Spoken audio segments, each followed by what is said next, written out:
Mood ಸರಿ ಇಲ್ಲ ಅನಿಸ್ತಾ ಇದೆಯಾ? ಹಾಗಿದ್ರೆ ಮಾನಸಿಕ ಆರೋಗ್ಯ ವೃದ್ಧಿಗೆ ಇಂತಹ ಆಹಾರಗಳನ್ನ ಸೇವಿಸಿ. ಯಾಕೋ ಮೂಡ್ ಸರಿಯಿಲ್ಲ ಅನಿಸ್ತಿದ್ಯಾ? ಮಾನಸಿಕ ಆರೋಗ್ಯ ವೃದ್ಧಿಸುವ ಈ ಆಹಾರ ಸೇವಿಸಿ. ಮಾನಸಿಕ ಆರೋಗ್ಯಕ್ಕೆ ನಾವು ಸೇವಿಸುವಂತ ಆಹಾರ ಕೂಡ ಬಹಳಷ್ಟು ಪರಿಣಾಮ ಬೀರಲಿದೆ. ಆರೋಗ್ಯಕರ ಆಹಾರಗಳು ಮೆದುಳಿನ ಕಾರ್ಯಚಟುವಟಿಕೆಯನ್ನು ಹೆಚ್ಚಿಸುವುದು ಮಾತ್ರವಲ್ಲದೆ ಜ್ಞಾಪಕ ಶಕ್ತಿಯನ್ನು ಹೆಚ್ಚಿಸಿ ಒತ್ತಡದಿಂದ ದೂರವಿರಿಸುತ್ತೆ. ಹಾಗಾದ್ರೆ ಮಾನಸಿಕ ಆರೋಗ್ಯ ಸುಧಾರಿಸಲು ಯಾವ ಆಹಾರ ಸೇವಿಸಬೇಕು? ಸ್ಥಿರ ಮಾನಸಿಕ ಸ್ಥಿತಿ ಕಾಪಾಡಿಕೊಳ್ಳಲು ನಾವು ಸೇವಿಸುವಂತ ಆಹಾರ ಪದ್ಧತಿ ಹೇಗಿರಬೇಕು ನೋಡಿ. ಇತ್ತೀಚಿನ ದಿನಗಳಲ್ಲಿ ಮಾನಸಿಕ ಆರೋಗ್ಯ ಸಮಸ್ಯೆ ಅನ್ನೋದು ಎಲ್ಲ ವಯೋಮಾನದವರಲ್ಲೂ ಹೆಚ್ಚುತ್ತಿದೆ. ಇದಕ್ಕೆ ಕಾರಣ ಒತ್ತಡದ ಕೆಲಸ, ಆಧುನಿಕ ಜೀವನ ಶೈಲಿ, ಹೊರಗಿನ ಆಹಾರ ಪದ್ಧತಿ, ಇದೆಲ್ಲದರ ನಡುವೆ ಮಾನಸಿಕ ಸ್ಥಿತಿಯನ್ನ ಕಾಪಾಡಿಕೊಳ್ಳೋದು ಸವಾಲಾಗ್ಬಿಟ್ಟಿದೆ. ನಮ್ಮ ಮಾನಸಿಕ ಆರೋಗ್ಯಕ್ಕೆ ನಾವು ಸೇವಿಸುವಂತ ಆಹಾರ ಕೂಡ ಬಹಳಷ್ಟು ಪರಿಣಾಮ ಬೀರಲಿದೆ.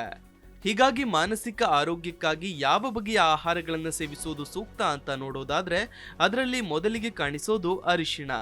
ಅರಿಶಿಣ ಎಲ್ಲ ಆಹಾರದ ತಯಾರಿಕೆಯಲ್ಲಿ ಬಳಕೆ ಮಾಡ್ತೇವೆ. ಇದರಲ್ಲಿ ಶಕ್ತಿಯುತವಾದ ಉತ್ಕರ್ಷಣ ನಿರೋಧಕ ಶಕ್ತಿ ಇರಲಿದ್ದು ಇದು ಸೆರೋಟೋನಿನ್ ಬಿಡುಗಡೆಯನ್ನು ಉತ್ತೇಜಿಸುವ ಮೂಲಕ ಮಾನಸಿಕ ಖಿನ್ನತೆ ಮತ್ತು ಆತಂಕದ ಲಕ್ಷಣಗಳನ್ನು ನಿವಾರಿಸಲು ಸಹಾಯ ಮಾಡಲಿದೆ. ಹಾಗಾಗಿ ಮಾನಸಿಕ ಅಭಿವೃದ್ಧಿಗಾಗಿ ದಿನಕ್ಕೆ 1 ಟೀ ಚಮಚದಷ್ಟು ಅರಿಶಿಣವನ್ನ ಬಿಸಿ ನೀರಿಗೆ ಸೇರಿಸಿ ಕುಡಿಬಹುದು. ಇನ್ನು ಡಾರ್ಕ್ ಚಾಕ್ಲೇಟ್ ತಿನ್ನಲು ಇಷ್ಟಪಡ್ತಿದ್ರೆ ಇದರಿಂದ ಅದ್ಭುತ ಪ್ರಯೋಜನಗಳು ಇವೆ.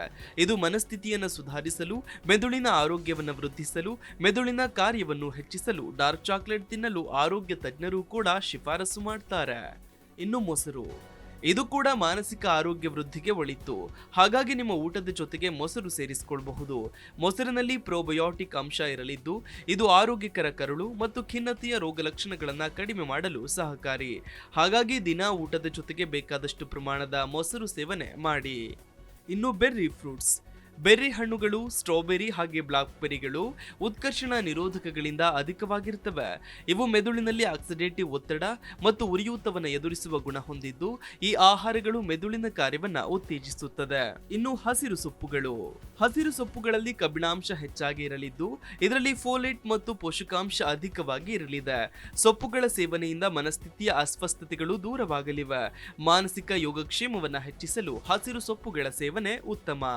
ಇನ್ನು ಕುಂಬಳಕಾಯಿ ಬೀಜಗಳಲ್ಲಿ ಹೆಚ್ಚಿನ ಮಟ್ಟದ ಮೆಗ್ನೀಷಿಯಂ, ಸತ್ತು ಹಾಗೆ ಟ್ರಿಪ್ಟೋಫಾನ್ ಇರುತ್ತೆ. ಇವು ಒತ್ತಡ ಮತ್ತು ಆತಂಕವನ್ನು ಕಡಿಮೆ ಮಾಡಲು ಸಹಾಯಕ.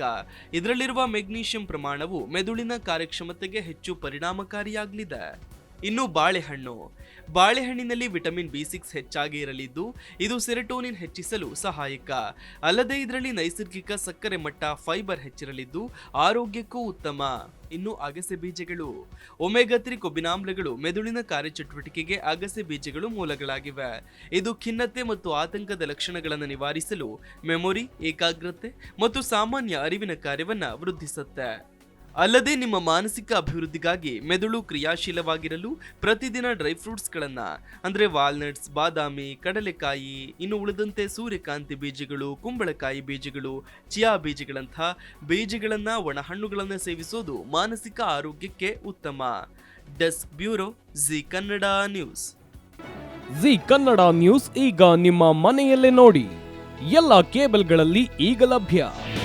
ನಿಮ್ಮ ನೆಚ್ಚಿನ ಜಿ ಕನ್ನಡ ನ್ಯೂಸ್ ಈಗ ಸನ್ ಡೈರೆಕ್ಟ್ ನಲ್ಲಿ number 292, Tata play number 1664, Jio TV number 1334, NXT digital number 30, in cable number 30, city networks 51, U digital number 162, GTPL number 17, Rockline telecommunications number 42, Shri Basaveshwara cable number 168, rural cable network 60, Vinayaka digital 57, Abhishek cable 821, city channel 53, Siddeshwara cable network 57, V4 digital Infotech 628, Surya digital networks 53, Gajanan digital number 836, Malnad Infotech Private Limited number 56, Metrocast number 830, Victory Digital number 167ರಲ್ಲಿ ನೋಡಿ ಆನಂದಿಸಿ.